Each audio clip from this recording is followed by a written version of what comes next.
स्वागत है आप सभी का ग्लोबल आईटीआई यूट्यूब चैनल पे।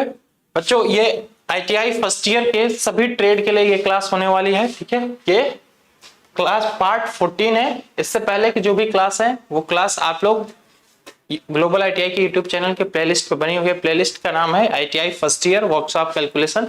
उस प्लेलिस्ट से जाके आप लोग आसानी से इससे पहले की जो भी क्लास है देख सकते हैं। ठीक है, और पीडीएफ आप इस वेबसाइट का यूज करके आसानी से डाउनलोड कर सकते हैं globaliti.org। इस वेबसाइट पे आपको फ्री ऑफ कॉस्ट टेस्ट देने की भी सुविधा है, आप लोग टेस्ट भी दे सकते हैं। ठीक है ना, चलो देखते हैं आज का पहला क्वेश्चन। हम लोग पहला क्वेश्चन क्या है हमारा? पहला क्वेश्चन है कि उष्मारोधी मटेरियल इनमें से कौन सा गुण नहीं है। उष्मारोधी मटेरियल का इनमें से कौन सा गुण नहीं है। और देखिए यहाँ पे हम आपसे एक बात बोलेंगे कि कभी भी आप लोग इंग्लिश वाले वर्जन को ही प्रीफर ज्यादा करिएगा। इंग्लिश में जो चीज लिखा है उसी को आप लोग प्रीफर करिएगा। हिंदी गलत लिख सकता है। ठीक है, और यदि आप लोग हिंदी पे क्लेम करेंगे बोर्ड को तो बोर्ड आपकी बात नहीं सुनेगा। वो कहेगा कि देखो भाई हम इंग्लिश में सही लिखे हैं, हिंदी ये ट्रांसलेट है, गूगल ट्रांसलेट है, ये गलत हो सकता है। ठीक है ना, तो एक बार इंग्लिश भी जरूर पढ़ते रहिएगा कि which one of the following is not a property of heat insulation material. Heat insulating material का कौन सा इसमें से गुण नहीं है? तो जो पहला ऑप्शन आपके पास दिया हुआ है लो कंडक्टिविटी, ये तो गुण है, ये इसका क्वालिटी है, तो इसका मतलब है कि ये तो आंसर आपका सही नहीं होगा। आग रेजिस्टेंस टू फायर, मतलब आग से प्रतिरोध करे, आग को रोके, ये भी क्वालिटी होना चाहिए उष्मारोधी मटेरियल का, है ना। फिर अगला है कि लेस मॉइस्चर एब्जॉर्प्शन।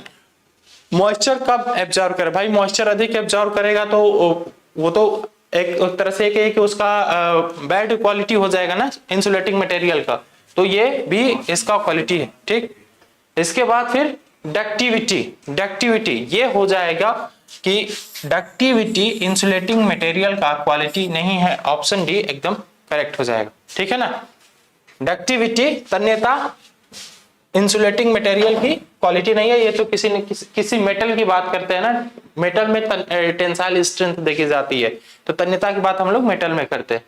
ठीक है, चलिए देखिए अगला क्वेश्चन है कि रेफ्रिजरेटर में व्यापक रूप से उपयोग किए जाने वाला मटेरियल कौन सा है।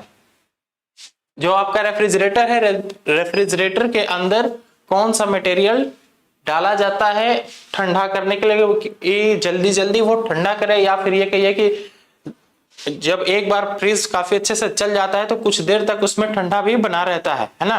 तो उसके लिए कौन सा मटेरियल हम लोग यूज करते हैं?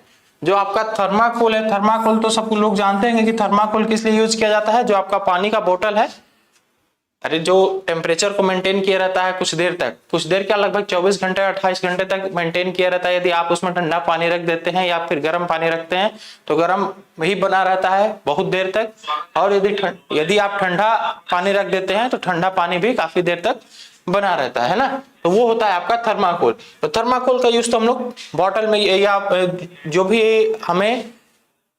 हम लोग यूज करते हैं, मतलब कि टेम्परेचर को मेंटेन करने वाले बर्तन, उसमें थर्माकोल यूज कर लेते हैं। ठीक है, बाकी आपका जो पॉलीयूरेथेन है इसका यूज करते हैं हम लोग अपने रेफ्रिजरेटर में। ठीक है, ये एक प्रकार का प्लास्टिक होता है या एक प्रकार का प्लास्टिक होता है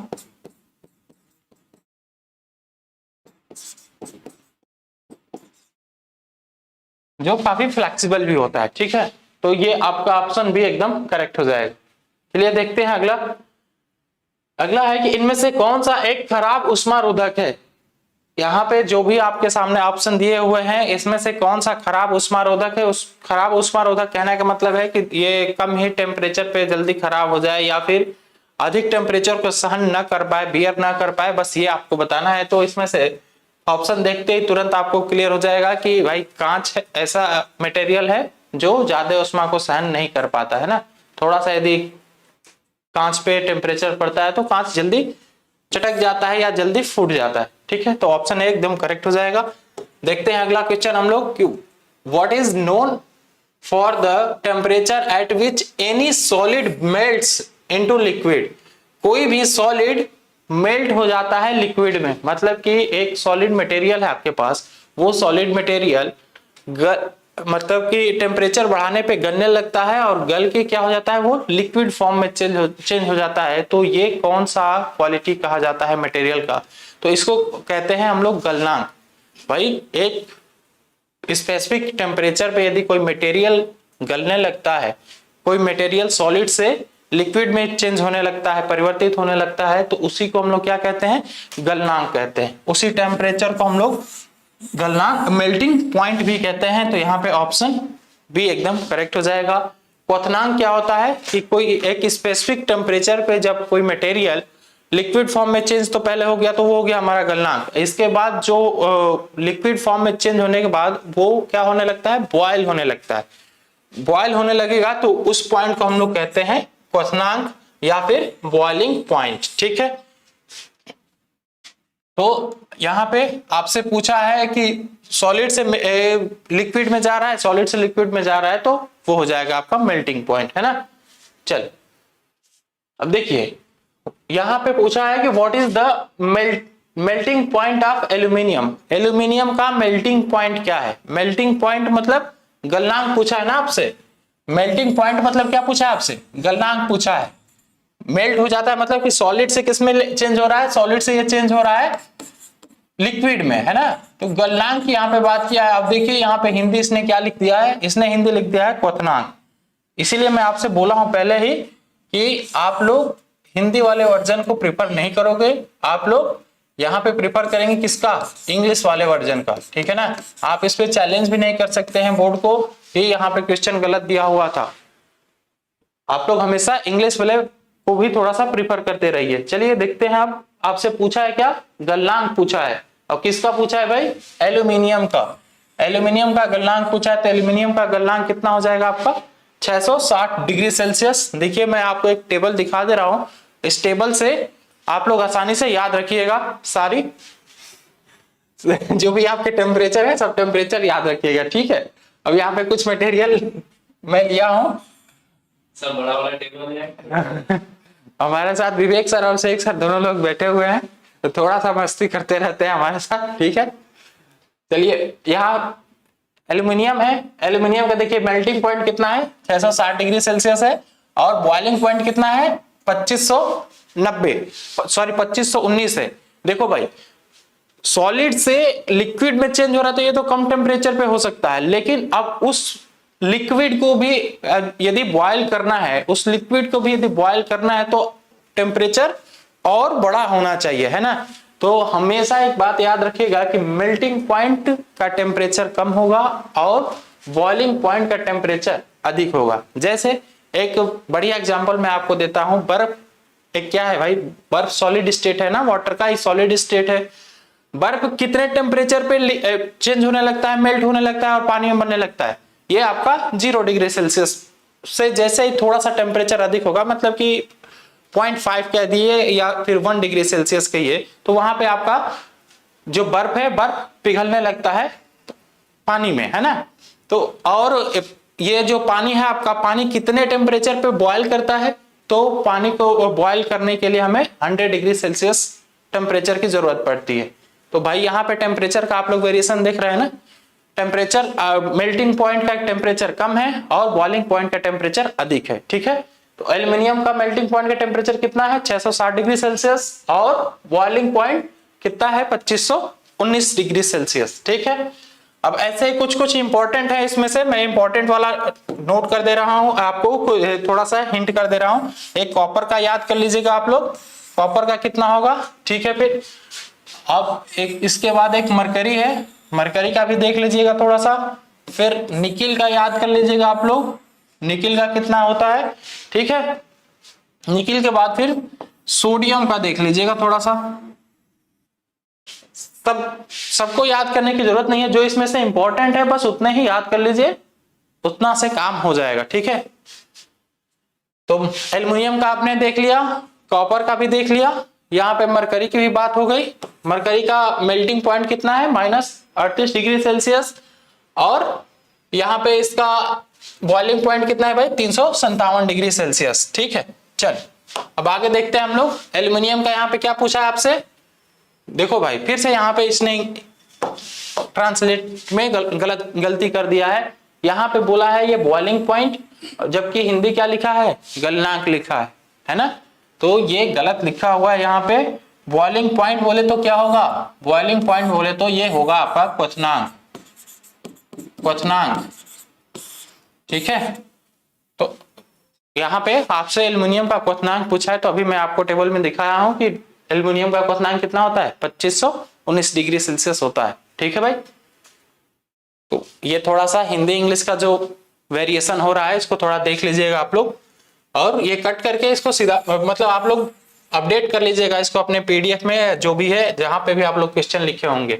देखिए अगला क्वेश्चन है पानी का क्वथनांक कितना होता है। क्वथनांक यहाँ पे, हाँ बॉइलिंग पॉइंट लिखा है यहाँ पे बॉइलिंग लिखा है और यहाँ पे क्वथनांक लिखा है। इसका मतलब है कि ये इसका हिंदी सही है। तो पानी का सबको पता है कि पानी का कितना रहता है भाई, 100 डिग्री सेल्सियस होता है। ऑप्शन सी एकदम करेक्ट हो जाएगा। अब देखते हैं हम लोग नेक्स्ट क्वेश्चन में फिर पूछा है आपसे कि what is the melting point of mercury. Mercury का मेल्टिंग पॉइंट कितना होता है भाई, मर्क्यूरी का मेल्टिंग पॉइंट देखो फिर से यहां गलत लिख दिया इसने, ये थोड़ा सा सही कर लीजिएगा भाई मेरे, नहीं तो कहेंगे कि सर कुछ गलत ही बता दे रहे हैं क्या।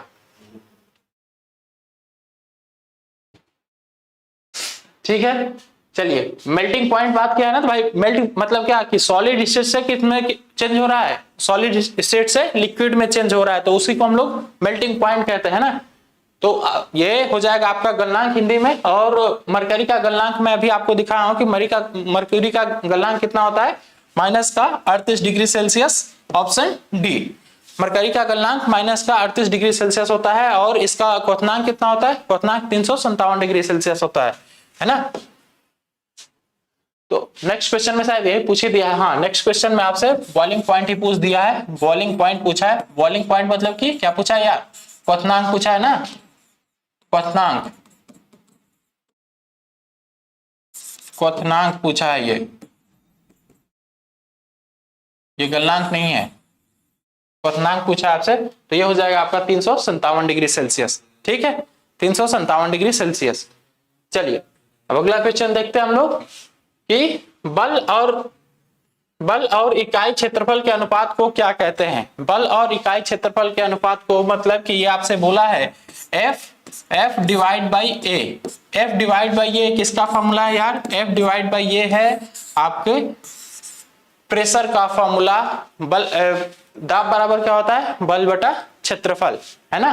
दाब बराबर होता है बल बटा क्षेत्रफल, तो यहां से प्रेशर का फॉर्मूला क्या बन जाएगा, प्रेशर का फॉर्मूला बन जाएगा कि बल बटा में क्षेत्रफल। ऑप्शन सी एकदम करेक्ट हो जाएगा। आपसे पूछा भी यही है कि बल और इकाई क्षेत्रफल, बल और इकाई क्षेत्रफल। इकाई क्षेत्रफल मतलब क्या बोल रहा है कि यदि ए की वैल्यू कितनी हो, ए की वैल्यू 1 हो, ए की वैल्यू 1 हो तो क्या हो जाएगा, उस समय हमारा जो प्रेशर है या जो दाब है वो किसके बराबर हो जाएगा, वो बराबर हो जाएगा बल के।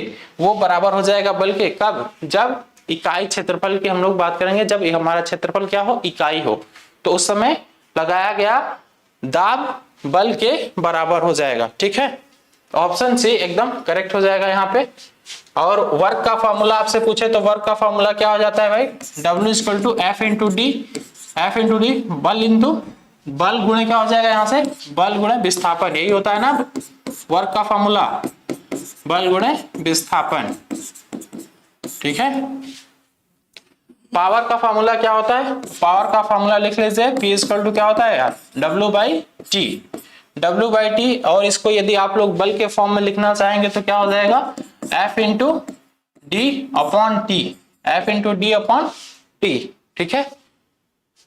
बाकी प्रेशर का तो मैं आपको लिख ही दिया हूं, ठीक है।